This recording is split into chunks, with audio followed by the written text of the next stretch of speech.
California dreaming about you.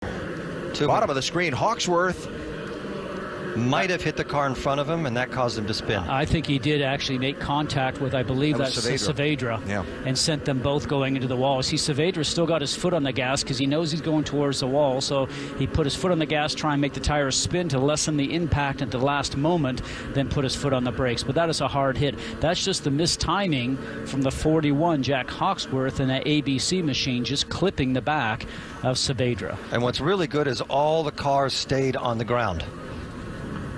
In the car that you saw going up over Saavedra, that was Coletti in the number 4 machine. Now the best thing about this accident is they keep on moving and that energy keeps getting dissipated. The worst sort of an accident you can see is one where you just hit the wall and you stop.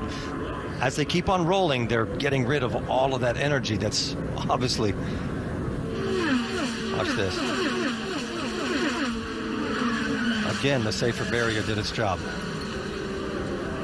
Part A of the incident, part B. And Coletti didn't stand a chance. He was way too wide. Off on the wet part of the track on the slick tires. Two front wings are so sensitive as we see Coletti. And there's Coletti, bang, straight in, and this did the big damage. The major damage to Coletti's car is the right rear suspension is broken.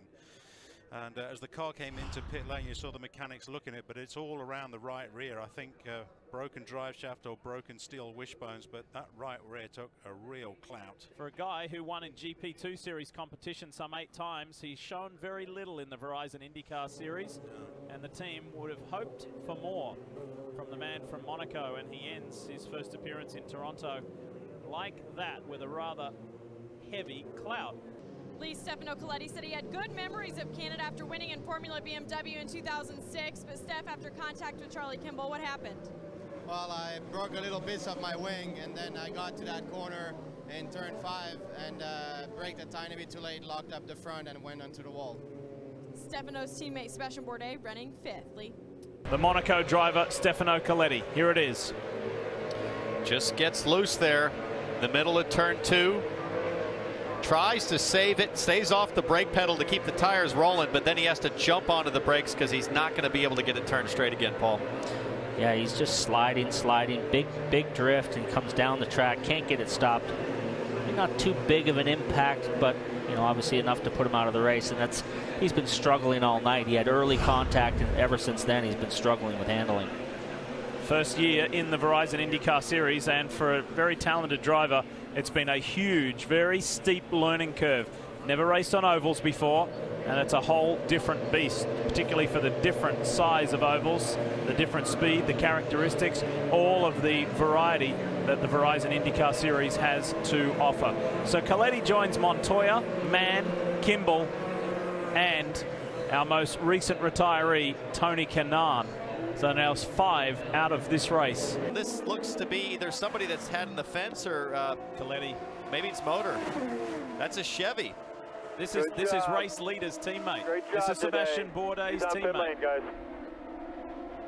It's day over for Stefano Coletti, the man from Monaco. Huge crash by Charlie Kimball in qualifying, and Stefano Coletti crashed in the practice, and they couldn't get the car ready for qualifying. So, you know. Stefano Coletti on pit road.